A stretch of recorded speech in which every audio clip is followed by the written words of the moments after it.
دەستپێکی ئەمێ بچینە جەم نوچەگانی مەبەرزان حەسەن لە بڕۆکسلێ شبۆی و کە ئەم بزانبن نێرینا کوردستانیên وێ دەرێ نێرینا خەلکی نێرینا شارەزایên کاروبارê Tirkiya ئەوێن çavdêriya karobarên Tirkiya û هەڵبژارنان dikin nêrîna wan çiye belê berzan ev demê te baş dixwazîm bizanibin nêrîna xelkê Kurd û herwiha şareza û şirovekarên dibiya vê Tirkiyayê çi li ser هەڵبژارنان dibêjin بەڵێ دیارە هەڵبەت هەڵبژاردننی تورکیا لە ئەوروپا لە مانگی ڕابردوو لە هەشتی مانگی ڕابردوو دەستی پێکرد و لە 25 مانگی ڕابردوو 25دا کۆتایی پێات دیارە لە ئێستادا ئەمڕۆ هەڵبژاردن لە ئێستادا بەردەوامی هەیە لە تورکیا واتە زیاتر لە مانگی پێش ئێستا ئەبێت گەرموگوڕی زۆری بەخۆ بینەوە لێرە لە ئەوروپا بەتابەت لە ناو ڕەوەندی کوردی ئەوانەی کە دیارە مافی دەنگدانیان هەیە بەتابەت تریش لە ناو ناوەندە میدیاکە کوردیەکان بەتابەت لە ئێستادا ئێمە لە ناوەندی هەواڵی هەرسێ کەناڵی ستێرک تیV و ڕوونایی تیV میدنوچین لە برۆکسلی پایتەختی بەلجیکا واتە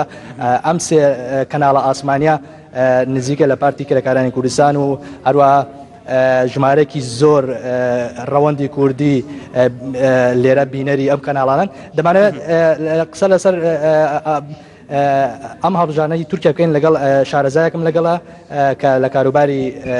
تورکیا سەرەتا زۆر سوپاس بۆ جەنابەت بۆمە باس بکەیت بۆچینی جەنابەت چییە سەبارەت بەم هەڵبژارنەی کە لە ئێستادا لە تورکیا بەڕێوەچێت بەڵێ بۆ جارە دوێمین بەڵێ بۆ جارە دوێمین ئەف ساڵدا لە باکووری کوردستان و تورکیا هەڵبژارتن دەست پێ دکن هەردوو هەڵبژارتن لە ئەوروپای ژی وەک ناوەندێکی هەڵبژارتنە هاتیتن لە ئەوروپا هەڵبژارتنی هەفتەی حەزیرانی و هەڵبژارتنی یەکی مژدارێژی لەوێ دەرەی کوردستانی کارەبن دەنگی خوا بەکاربینن چوو سەر سندۆخە دەنگی خوا بکارانین ئیرۆژی لە باکووری کوردستان و تورکیە بۆ جارە دوێمین ji بۆ دەنگی خۆ جارەکەدن گەل بکاربینن چوون سەر سندۆخە vêkeliye li Bakurê Kurdistanê vankeliye ku em nehatê de bi dawî bûn dengdayîn êdî encamê wan em hemû li bendê ne li Tirkiye piştî saetekî din dengdayîn bi dawî dibe باوەڕیم ئەگەر باسی ئەوروپا بکەین دەنگدانی بۆ هەدەب پێتان وایە دەنگێکی باش دێنێت لەم جارەیە بە بەراو لەگەڵ جاری پێشتر بەلێ بخواسی کومە شۆپاند ئەم vê جارێژی و جارێ دنجی me çûn ser sindôxar ji nêzik ve şopand weke rojnamevan li gorî baweriya min vê carê ji cara din gelek baştir bû li ser sindôxa gel çû dengê xwe bikaranîn û بۆچی ئەم جارە باشتر بوو لە ئەوروپا بە بەراو لەگەڵ ساڵی بەلێ ji ber got Erdogan ji ber têk çû nebû bi serê xwe nebû desthilatdar ji ber wê ji bo cara دوێمین هەڵبژارتن دەست پێکردن کوردستانیین لە ئەوروپایە کەسێن نەتەنێ کورد کەسێن دەموکراسی و ئازادی دخوازن وانە ژی گوتن مادەم tu naxwazî aştî xwaz bi ser bikevin em careke din diyar dikin ku em bi îrada xwe li gel demokrasî aştî û mafê gelan e mafê mirovan e ji bo wê jî bi înat careke din dengê xwe dan demokrasiyê û bixwasî koordînasyonên hilbijartina agahîdan me dibêjin sadî heta 10-15 hinek çiya ji heftê hezîranê deng zêdetir kirine HDP û bi giştî jî îsal li Bakurê ji bo hilbijartina li Ewropayê dengdayîn gelek baş bûn زیاتر لە کام وڵاتانە باش بوون بۆمە باسکە ڕێژەی دەنگی کورد لە کام وڵاتە ئەوروپیانە باش بوو bi taybetî welatên herî zêde welatên Japoniya derece yek bûn ji ber wê derê yên heye hemû Kurd û azadî xwaz bûn li Yaban li Yaban hebû li London İngiltere hebû Fransa gelek baş bû û Almanya ji ber ku hilbijêr herî zêde li Almanya ne bixwasî tê texmînkirin milyonek û nîv deng hene li milyonek û nîv dengderî kul li hemû Ewropa bi hemû Ewropa li Almanya milyonek û nîv lê بقاسی پنج آگاهی درکتنه 475,000 دنگ تنیل آلمانیا هاتنه بکارانین بس تنینه HDP جبو پارتی دنجی دنگ هاتنه بکاران. لهمو أوروبا بيتانوا چند دنگ دینه HDP لهمو أوروبا. تخمينا از نزانمش بركوهين انجام درنكتيالي بقاسي كو تخمين ام تخمين دكن في جاري بقاسي سي بارلمانتر او بدنجي لاوروباي هدف دكاره بدست بخينا غير حيله چنابن جبركو هر كورت دما دنجي خوددن دبين ان شاء الله دنجي منين دزين اگر نين دزين از باورم دنجي باش ايصال لاوروباي دركتيه